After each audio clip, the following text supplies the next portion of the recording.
Madame, monsieur, bienvenue. Vous regardez Sport, le mag du football, du tennis, du basket. Voici les principaux titres de cette édition. Football, en Liga, chaque journée suffit sa peine. Le Real Madrid perd à Séville, le Barça perd son gardien de but. Il y a du sang et des larmes en Espagne. Tennis, Federer est éliminé du Master 1000 de Miami. Le héros du jour est japonais. Il s'appelle Nishikori.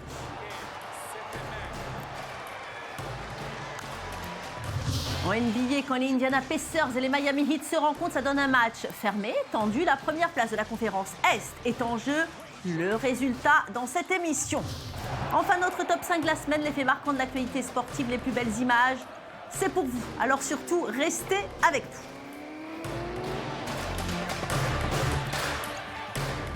Allez, on ouvre cette émission avec le championnat d'Espagne. Le Real Madrid s'est déplacé à Séville avec l'espoir de reprendre la première place du championnat. Et tout commence bien. Cristiano Ronaldo ouvre la marque sur coup franc. Il prend le gardien à contre-pied. C'est magnifique. Mais la roue tourne et le Real Madrid encaisse un premier but. Bacca est lancé dans sa profondeur. Malgré le retour des défenseurs, il prend tout son temps pour fusiller Diego Lopez. En seconde période, les Madrilènes se font à nouveau prendre en compte. Bacca est servi dans la surface. Il a juste un plat du pied que le gardien détourne. Mais la balle finit au fond des filets. Le Real s'incline 2-1. Le titre est en péril. Et on continue avec la rencontre du Barça qui a accueilli le Celta Vigo. Et les Catalans entrent dans le match de la 6e minute de jeu. Messi décale Alexis. Le Chilien passe à Neymar. Le Brésilien répond de la meilleure des manières à ses détracteurs en ouvrant le score.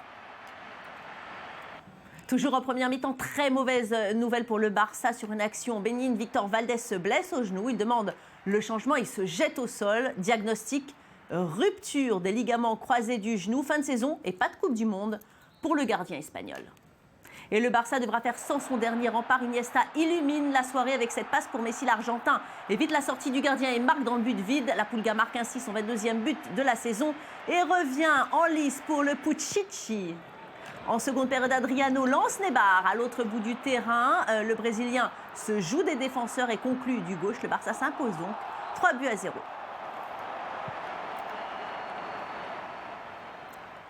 Et on termine ce Tour d'Espagne avec le leader, l'Atlético Madrid qui a reçu au Vicente Calderón l'équipe de Grenade. Beaucoup de pression sur les épaules de Diego Simeone. Les rouges et blancs poussent d'entrée de jeu. Juan Fran déborde côté droit. Il centre pour Diego Costa, mais le gardien s'interpose une première fois. Arda Turan a suivi, mais ne parvient pas à cadrer sa tentative. Il faut attendre la seconde période pour voir un but. Sur un corner de la droite, Diego Costa s'envole plus haut que tout le monde au premier poteau et place une tête imparable. Le plus dur est fait pour les Colchoneros. C'est la fête sur le terrain et dans les tribunes. Dernière tentative de Gabi qui reprend parfaitement de volée, c'est cadré, mais le gardien s'interpose. Score final, 1-0. Allez, en Espagne, le classement évolue à chaque journée. En tête, il y a seulement une semaine, le Real Madrid est maintenant 3e avec 3 points de retard. L'Atlético conserve la tête du championnat avec 1 point d'avance sur le Barça. Derrière, grâce à sa victoire, Séville se met à espérer et n'est plus qu'à 6 points de la 4e place. Et direction la France à présent pour les quarts de finale de la Coupe de France. Carton plein pour Monaco qui a reçu au stade Louis II le RC Lens, alors que les deux équipes jouaient l'année dernière en Ligue 2. Il y a maintenant un monde d'écart entre les deux clubs. Après l'ouverture du score d'Ocampos, Dimitar Berbatov double la mise sur une passe de Rivière. Et justement, le Bulgare rend à faveur aux Réunionnais pour le but du 3-0. C'est la fête à Monaco sur un coup franc d'Obadi. Le Brésilien Fabinho marque à bout portant. Ocampos va même marquer un doublé, un très bon centre à ras de terre. Et on termine avec ce but contre son camp de Landré. Monaco pulvérise Lens 6-0.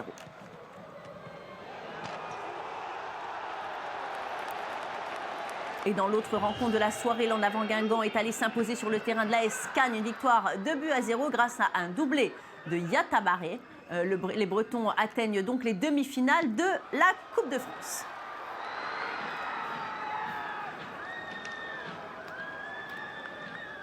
Ça y est, on connaît donc les 3 qualifiés pour les demi-finales de la Coupe de France. Monaco se déplacera à Guingamp, alors qu'Angers devra se rendre à Rennes ou Lille, qui vont s'affronter pour la dernière place en demi-finale. Et puis une information toujours en France, l'ex-entraîneur de l'OL, Claude Puel, a été débouté par le Conseil des prud'hommes de Lyon. Il demandait à l'OL, son ancien club, près de 7 millions d'euros pour rupture abusive de contrat. Je vous rappelle que Claude Puel, ancien entraîneur de Monaco et de Lille, avait rejoint l'effectif de l'Olympique Lyonnais en 2008 avec un contrat de 4 ans. Il a été licencié en juin 2011, un an avant le terme de son contrat.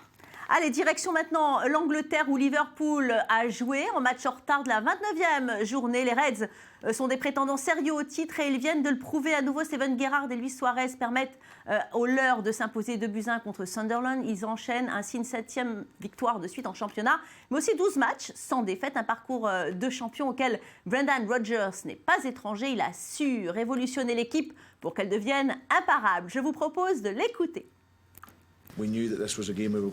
Nous savions que c'était une rencontre spéciale parce qu'il fallait être patient et rester calme pendant le match. Gagner cette rencontre, notre 7e victoire d'affilée à ce niveau-là du championnat, je tire mon chapeau à mes joueurs. Et grâce à cette victoire, Liverpool recolle au classement. Il n'est plus qu'à 1 point de Chelsea, mais avec une meilleure différence de but derrière.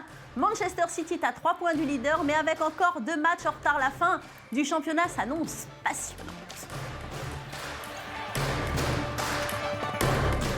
Et puis un foot toujours, les matchs amicaux vont désormais laisser la place à la Ligue des Nations. Cette nouvelle compétition concerne les sélections européennes. Cela a été adopté à l'unanimité lors d'un vote au congrès de l'UEFA. Pour la période 2018-2022, elle sera basée sur la répartition des 54 sélections européennes en 4 divisions avec un système de montée et de descente. Le but, atteindre le Final Four pour pouvoir avoir une chance supplémentaire de se qualifier pour l'Euro 2020. Allez, je vous propose tout de suite de faire un tour d'horizon de la presse. Tous les sujets polémiques de la semaine, tous les gros titres des journaux. C'est maintenant avec Lise Barenbaum, regardez.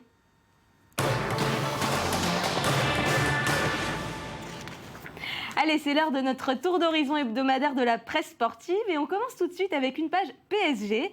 Vous allez voir, le club de football parisien fait vraiment les gros titres cette semaine, notamment dans le Huffington Post qui nous montre des images assez sympathiques de Zlatan Ibrahimovic. C'était un match entre Lorient et le PSG et on a eu droit à une petite démonstration de streaking. Alors le streaking, c'est l'intervention inopinée d'un supporter sur le terrain et regardez justement, un petit malin s'est introduit sur la pelouse, il a couru vers son idole et l'attaquant suédois beau joueur lui a donné son maillot. Le fan a ensuite été poursuivi par les services d'ordre avant d'être relâché. Mais le PSG a beau montrer l'exemple, il n'est pas toujours parfait. Et c'est Libération qui, cette semaine, titre sur le parc des Pingres au PSG. Et oui, on serait radin. À l'heure où le club, racheté par une société qatari, se vante d'avoir 400 millions d'euros de budget, d'avoir un des joueurs les mieux payés de la planète, Zlatan, et à l'heure où le club promet même de donner 1 million d'euros de prime à chaque joueur en cas de victoire en Ligue des Champions, eh bien sachez que le PSG prend son temps pour régler ses factures. Et oui, les impayés s'accumulent chez les prestataires. On a déjà une ardoise de plus d'1 million d'euros chez le voyagiste du PSG qui organise les déplacements de l'équipe et une note de 300 000 euros au Trianon Palace, l'hôtel où les joueurs ont l'habitude de séjourner en veille de match. Ça fait déjà 8 mois que l'hôtel attend d'être réglé. Alors pourquoi ces économies ? Eh bien, il semblerait que les directeurs qataris aient bien briefé leur staff. Les pétrodollars ne sont pas illimités. D'ailleurs, l'équipe révélait récemment que le déjeuner des joueurs est calculé sur une base de 15 euros par jour, pas plus, de quoi déclencher les plaintes de Zlatan qui souhaite plus de légumes frais. C'est sûr qu'avec un salaire d'1,5 million d'euros par mois, il peut s'attendre à un service de meilleure qualité. Allez, on reste dans le foot avec des bonnes nouvelles. Malgré la morosité ambiante, les Français sont assez confiants pour la Coupe du Monde 2014. C'est en tout cas ce que révèle un sondage publié par l'Équipe. 24% des interrogés par TNS Sofres voient bien la France arriver en demi-finale de la Coupe du Monde. Un optimisme qui fait suite à la victoire de la France 2-0 contre les Pays-Bas récemment. Mais seuls 3% des sondés pensent que les Bleus iront jusqu'au bout et auront droit à leur deuxième étoile cette année. En tout cas, 5 joueurs sont jugés indispensables à la sélection. Ribéry, Benzema, Loris, Matuidi et Valbuena. Et on sait déjà que Didier Deschamps va donner une liste de 30 noms le 13 mai prochain.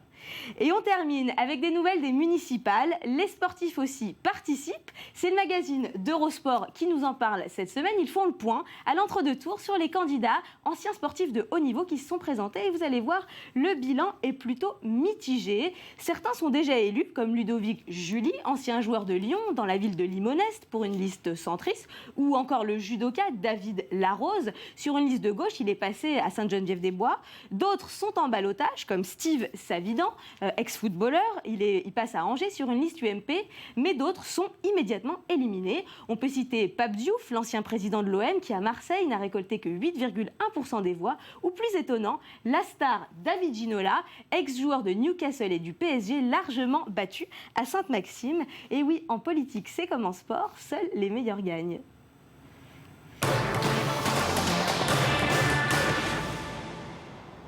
Et tennis à présent, l'Open de Miami continue et sous le soleil, des surprises en quart de finale. Roger Federer s'est fait battre par Nishikori. Le Suisse commence bien le match, mais il cale face au 21e joueur mondial. Une déception pour Federer qui avait retrouvé sa forme.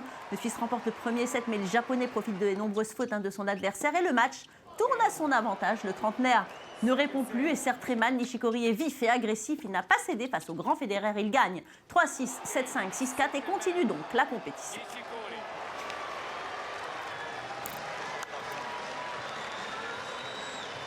Autre rencontre au sommet en quart, le numéro 2 mondial Novak Djokovic a signé un match très solide face à l'Écossais Andy Murray. Pourtant Murray est en confiance après sa victoire expéditive contre Tsonga en 8e. Il est très fort au début du match et ne veut laisser aucune ouverture aux joueurs serbes. Djoko peine en début de second set. Il laisse Murray mener la danse, puis le Serbe décide d'accélérer. Murray ne s'y attend pas et reste sur la touche. Victoire en 2-7, 7-5, 6-3.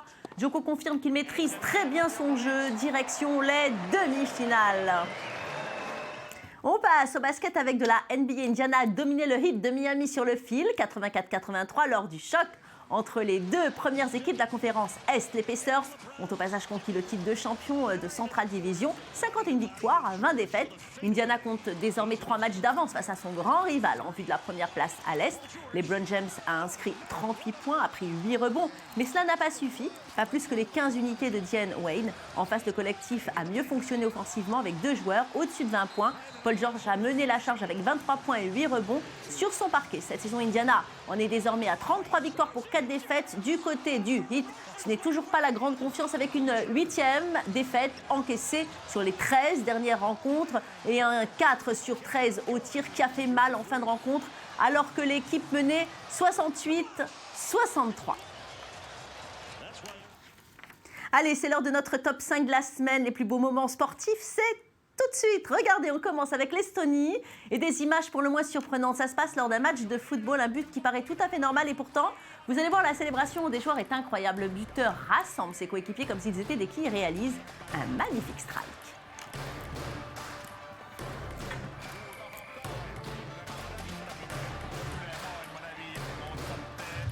On continue avec le choc des titans de la côte est et de la côte ouest des États-Unis. Les Lakers ont affronté les Knicks en basket et les joueurs de Los Angeles ont signé une performance incroyable. 51 points marqués pendant le 3e quart-temps sans leur star Kobe Bryant. Assez pour leur donner la victoire.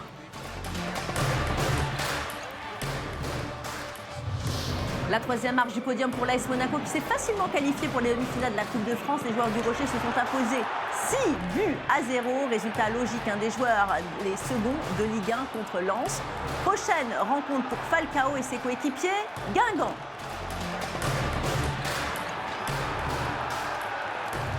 Et puis une 2e place bien méritée pour l'exceptionnel champion de moto GP Marc Marquez. Il a remporté le Grand Prix du Qatar à Doha contre un adversaire de taille, le vétéran italien Valentino Rossi.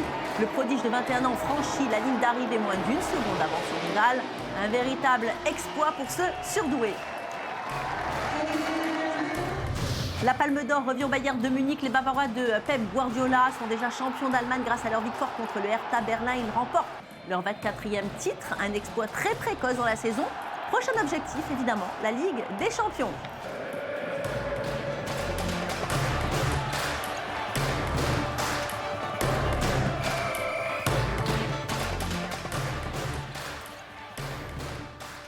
Et les préparatifs de la Coupe du Monde continuent. Au Brésil, le centre d'entraînement de la sélection nationale vient d'ouvrir ses portes à Teresópolis. C'est ici que la Seleção va résider pendant la compétition. 3 terrains, des installations ultra modernes. Ce centre a coûté 6,5 millions de dollars et les joueurs brésiliens sont bien décidés à remporter la 6e Coupe du Monde de leur histoire. Une victoire à domicile qui serait historique. La dernière fois que le Brésil a accueilli le tournoi, c'était, rappelez-vous, en 1950, la Canarina avait perdu en finale contre l'Uruguay. L'entraînement débutera le 26 mai prochain. C'est bientôt. Et quand ils ne jouent pas, les footballeurs donnent de leur personne pour les justes causes. Regardez, la star du Barça, Léo Messi, a rencontré 30 adolescents japonais victimes du tsunami qui a frappé l'archipel en 2011. Les jeunes fans de foot âgés de 9 à 15 ans qui ont eu la chance de visiter le Camp Nou avec leur idole échangent de bons procédés. L'Argentin a signé les t-shirts et pris des photos. Puis un jeune japonais lui a même appris à se servir de baguette.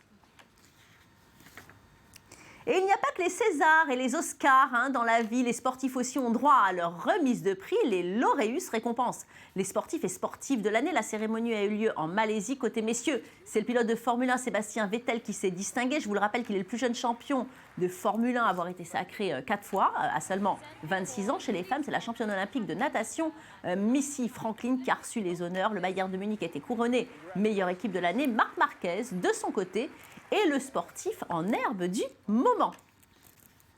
Voilà, c'est la fin de cette émission. Merci à vous tous de l'avoir suivi. On se retrouve demain pour encore plus de sport. Restez avec nous. L'info continue sur votre chaîne préférée, i24 News.